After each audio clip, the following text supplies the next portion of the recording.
Entonces, el tema de hoy es un tema bastante interesante, es el tema de las arquitecturas limpias.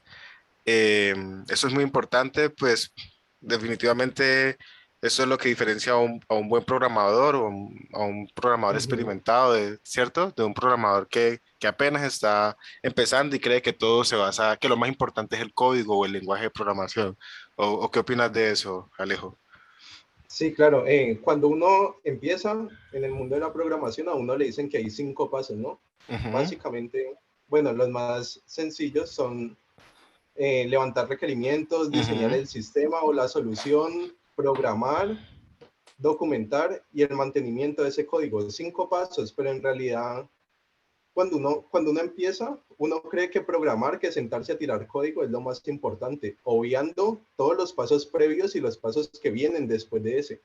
Entonces, muchas veces uno omite, por ejemplo, la importancia del mantenimiento del código. Y hacer código mantenible es hacer código legible.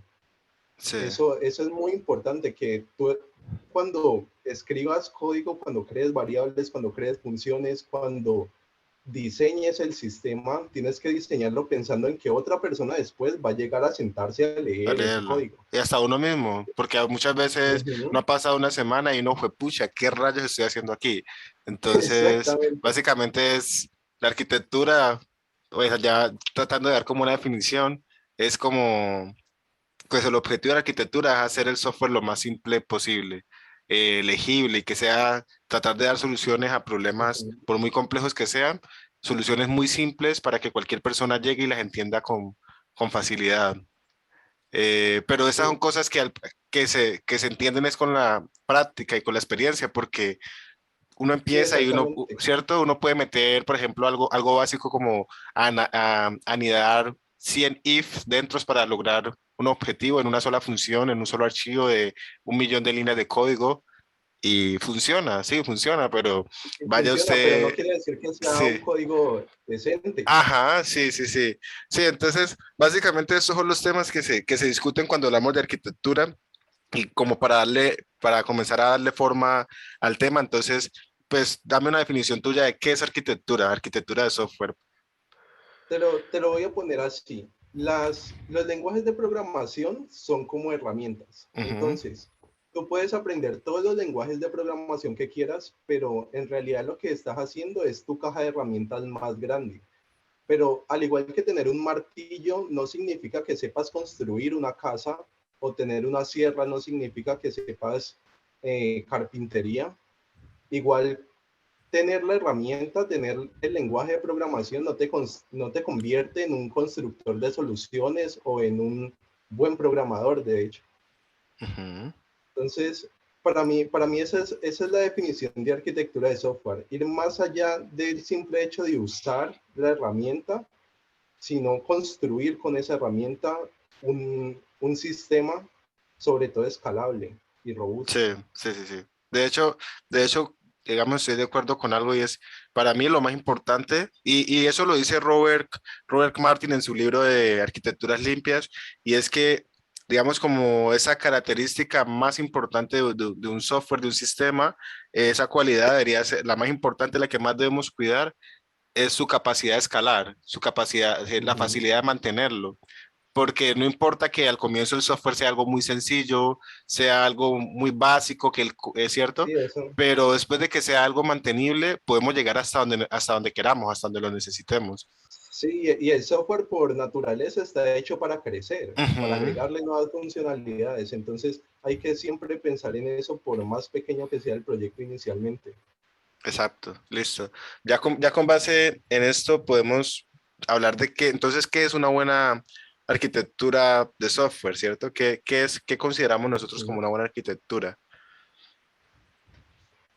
Pues te lo voy a poner así desde mi perspectiva. En nuestra industria de crear productos de software, todo es velocidad.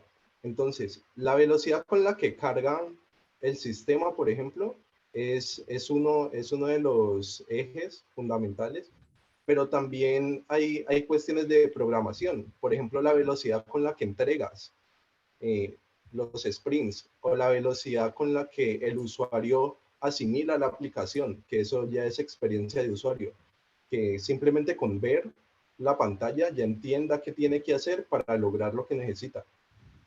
Todo es velocidad, también la velocidad de la escalabilidad, a qué velocidad el sistema Ajá. puede escalar. No puede ser que para añadirle un campo a un formulario tengas que tocar 30, 50 archivos, no tiene sentido. Sí, sí, sí, sí. Entonces, para mí una buena arquitectura es la que te permite velocidad en todo sentido, velocidad de programación, Ujú. velocidad en el sistema, velocidad en la asimilación de usuario, velocidad en Velocidad a la cualquier hora de sitio. reparar, a la hora de hacer un fix de un Ujú. book, sí, También, velocidad a la hora de desplegar, velocidad a la hora de probar, sí, velocidad. Para exacto, mí sí, eso es una buena arquitectura. me parece muy, muy acertada tu definición de una buena arquitectura y sí, totalmente de acuerdo, totalmente de acuerdo. Eh, entonces, pues, con base a lo que estás diciendo, pues también hay una relación, o sea, evidentemente hay una relación entre eh, el costo de mantener un software, el costo de crear un software y la arquitectura, ¿sí? Si logramos tener Sí, una buena arquitectura, podríamos hacer eh, un sistema con tres, cuatro programadores en un equipo. Evidentemente eso depende pues de la complejidad ujú, del software. Lo podríamos hacer al mismo tiempo o en menos tiempo que un equipo más grande. Claro que ya entran otros atributos también, la facilidad de coordinar un equipo más pequeño y todo eso, pero hablando netamente de la arquitectura, digamos que a lo que voy es que con una buena arquitectura las empresas podrían reducir los costos de crear y mantener un software. ujú. ¿Sí? De hecho, hay un apartado donde Martin habla sobre esto en el libro de Arquitecturas Limpias y comienzan a hacer análisis, tratan de medir qué tanto está costando mirando cuántas líneas de código escribe un programador, ¿cierto? Digamos, en Ujú. una semana, ¿sí? Y ellos dicen, entre menos líneas de código escriben una semana, pues está saliendo más costoso Claro, el sistema y no lo escriben no porque el programador sea perezoso, sino porque como es un sistema que ya está establecido, él tiene que entrar a entender a cómo leer. funcionan las partes, a leer el código. De hecho, eso es lo que más hacemos los programadores al final, leer líneas de Sí, código. Y si la arquitectura está mal, pues le va a costar mucho más a los programadores escribir una sola línea de entender. código. Sí, porque podría romper todo el sistema, incluso con un pequeño cambio, Sí, ¿cierto? Que es algo muy, muy común. Estas gráficas hablan un poco de esto que estamos comentando, hacia grosso modo, y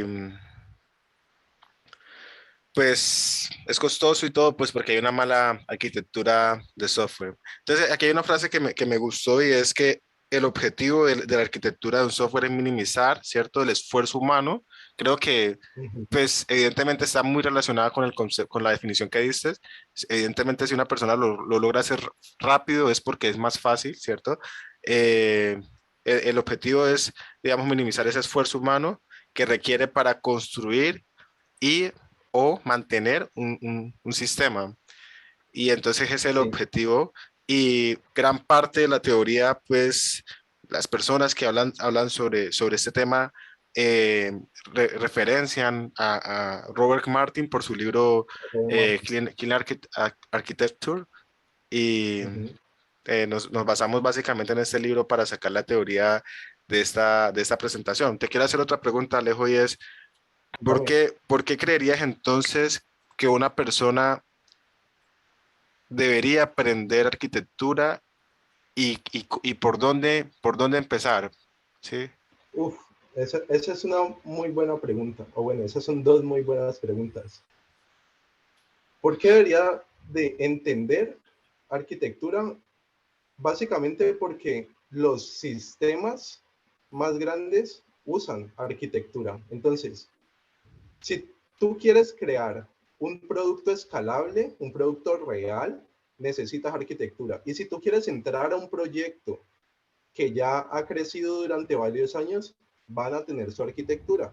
Entonces es bueno que llegues ya con conceptos claros de que al menos sepas patrones de diseño y entender cuando te hablen, esto es un repositorio, esto es un singleton, esto es un factory, y tú dices, ah, ya sí, ya nos vamos entendiendo. también es bueno que cuando inicies un proyecto tengas muy en claro qué arquitectura vas a usar, sobre todo arrancando, porque hay que tener un balance sobre las arquitecturas.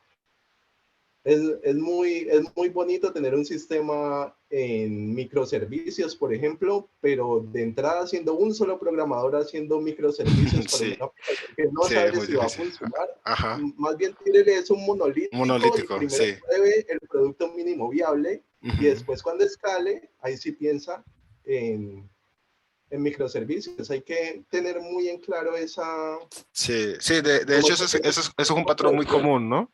Es un patrón muy común que los sistemas empiecen como monolíticos y ya la cosa cuando ven Ajá. que eso, mejor dicho, nadie toque ese código, separan eso en microservicios. Eso, pero básicamente cuando, eso es una pregunta muy común, de hecho es hasta un chiste, cuando sé ¿Cuándo que pasarse? mi sistema debe ser estar basado en microservicios, pues cuando esa cosa ya no la puede ni tocar. Cuando eso ya, mejor dicho, Sí. usted le cambia una sola línea de código y usted vea que eso va a reventar, es ahí donde el código Ujú. ya le dice, vea, yo necesito que, por favor, o sea, divida El siguiente nivel, sí, sí, el este siguiente monstruo, nivel de arquitectura. sí. Entonces ahí mencionaste varias cosas importantes y hay algo que me gustaría de pronto resaltar y es que lo mencionabas como patrones de diseño. Hay una diferencia entre diseño y arquitectura de pronto para ti. No, porque al final hacer arquitectura es diseñar el sistema, así que Ajá. sería básicamente lo mismo. Con Sí, un nombre sí, más fancy, pero digamos que, pues cuando uno habla de arquitectura, generalmente se refiere a el general del sistema. Cuando uno sí. habla de patrones de diseño, uno se refiere a algoritmos específicos. Ajá. Y esa es como la Las diferencia diferencias. fundamental, pero a grandes rasgos estás diseñando. Sí, sí, eso lo dice también Martin en su libro de Arquitecturas Limpias. Él dice que la arquitectura y el diseño al final vienen siendo lo mismo. Eh, digamos que uno dice que la arquitectura, el arquitecto es el que, por ejemplo, hablando de las construcciones, los edificios, es el que hace la estructura, ¿cierto? Pero él Ujú, dice, Robert dice, no, pero es que esperen, o sea, el arquitecto condiciona el diseño, porque el arquitecto muchas veces tiene que definir cosas que para nosotros son ajá, pequeñas, que diríamos son diseño. Al final, lo que quiero decir es que la línea que separa la arquitectura del diseño no está muy bien definida y mucho menos en este tema del software. ujú. Y eso también lo afirma Robert en su libro de Arquitecturas Limpias. De hecho, cuando él empieza en su libro hablando de patrones de diseño, él dice que primero hay que aprender, me encanta cómo hace una analogía, él dice, primero tenemos que aprender a construir unos buenos ladrillos, ¿sí? Sí, Y es estupendo porque primero tenemos que aprender a construir unos buenos ladrillos, unos buenos muros, y ahorita sí, vámonos a construir el edificio, ¿sí? Pero al final y al cabo todo esto hace parte de ese proceso arquitectónico ajá. para lograr hacer un buen sistema. Y yo creería que incluso desde antes, porque ahí nos estamos saltando sólido, Ajá.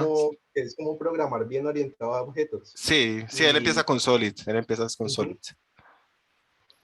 Pero y bueno, todos para, estos, sí, qué pena, todos estos temas, mejor dicho, no lo alcanzamos a hacer en un solo video, pero no, la idea es continuar haciendo cosas como estas. Por ejemplo, podríamos dedicarle un solo video a hablar de los principios Solid, por ejemplo. sería bueno. Sí, sería muy bueno. Continúa Y con tu idea. de hecho, para la segunda pregunta, que era por dónde empezar, uno generalmente piensa en el código como tal, pero no piensa en el paradigma de la programación. Y eso es fundamental porque es muy distinto tú diseñar un sistema orientado a objetos a diseñar un sistema funcional, por ejemplo. Entonces tú puedes manejar, es el caso de React, tú puedes hacer una aplicación en React.js con componentes orientados a objetos o con componentes funcionales. Y te va a salir dos códigos muy distintos, con módulos muy distintos. Así que yo diría que lo primero que hay que empezar cuando inicias una arquitectura es qué paradigma estamos usando, orientado a objetos, funcional o cuál. Muy Sí, importante sí, definirlo. yo entiendo la idea, pero ahí sí, digamos que, pues, es que, claro, una cosa es la arquitectura porque tenemos Ujú, muchos tipos de arquitectura. De hecho, cuando una persona crea un sistema o un equipo crea un sistema, y no definen la arquitectura ni siguen ninguna arquitectura. Eso lo suelen llamar como una arquitectura de gran bola de barro. de Una, barro, sí. sí, una gran bola de barro porque al final y al cabo no hay una estructura definida ni nada, pero siempre hay una arquitectura. Y la arquitectura limpia lo que viene a decir es, deberíamos lograr, o sea, básicamente lo que voy a decir es, creo que el resumen de lo que una arquitectura limpia es la que logra separar el dominio o la lógica de negocio, lo principal, la principal función del sistema de todo lo demás, de la infraestructura, del Sí, lenguaje de programación, del framework, o sea, esto que está aquí, el dominio es lo más importante, es lo más sagrado y no debería depender de absolutamente nada, ni de la base de datos, de nada, de nada. Cuando uno logra hacer eso, eh, eso es una arquitectura limpia. Y hago la aclaración precisamente como porque, o sea, entiendo tu idea, pero la arquitectura limpia nos permite separarnos, nos permite abstraer esa lógica del negocio de esos detalles como tan técnicos, ¿no? Cuando sí, hablamos y de es re arquitectura limpia. importante. Sí. Re importante Y, porque muchas veces nos acoplamos, por ejemplo, a una librería y esa librería dejan de darle soporte, entonces entramos en shock. sí, es verdad. Y qué difícil es cambiar y se rompe el sistema, ¿ya? Sí, Entonces, sí, entonces la arquitectura limpia nos permite, como decíamos, abstraernos de todas esas cosas técnicas y es fácil de adaptar, fácil de testear, claro, porque nos permite separar, porque básicamente hay una relación entre la capacidad de agrupar, saber cuándo se debe agrupar, cuándo se debe desacoplar, eso es arquitectura y eso ajá, es lo que hace un arquitecto con experiencia, sabe exactamente, no, este archivo debería ir sí, en tal claro. módulo, en tal carpeta, porque es que va allá. Y me encanta como Martín dice, es que los archivos que cambian por la misma razón deberían estar juntos. ¿Sí? Por los mismos responsables, ¿sí? Esos Poderosísimo, archivos deberían sí. estar juntos, pero los que cambian por diferentes razones se deben desacoplar, se deben separar y no hay que preocuparse porque estemos duplicando código, ¿no? Aquí lo importante es separar los archivos que cambian por razones diferentes, porque puede que al principio comiencen siendo iguales, pero él asegura que al final van a ser totalmente diferentes. Y eso Ujú. solamente creo que se gana con la experiencia. Sí, Es eso es algo pura un poco experiencia. complejo, sí. Hay que estrellarse para entender cuándo. Sí, entonces, pues no siendo más, o sea, no sé de pronto qué más, qué otra idea, pero la idea es hacer los videos un poco cortos, pero hacer varios. Luego vamos a ir profundizando más. No sé, pues quisiera terminar haciéndote otra pregunta y es, Contame. eh, ¿en qué crees que ha mejorado tu experiencia como programador, como profesional, el saber de arquitecturas limpias? Uy, hacer código más legible. Definitivamente hacer un código que mis compañeros lo ven y ya saben dónde editar Sí, para, para añadirle una funcionalidad o modificar algo existente sin que eso vaya a ser traumático para el proyecto. Entonces, lo que te decía, velocidad. Lo hago sí, bien yo, entonces velocidad para los que vienen atrás. ok. Y eso va a permitir pues menos esfuerzo, entonces es más esfuerzo que tenemos para nuevos requerimientos o nuevos proyectos. Perfecto. En Pero otras más que todo palabras, es, ha reducido el nivel de estrés de tu equipo y el tuyo también, ¿cierto? sí, Excelente, parce. Entonces, me alegra mucho haberte tenido hoy por aquí. cuando quiera. Esta charla estuvo bastante enriquecedora y muchas gracias, Alejo.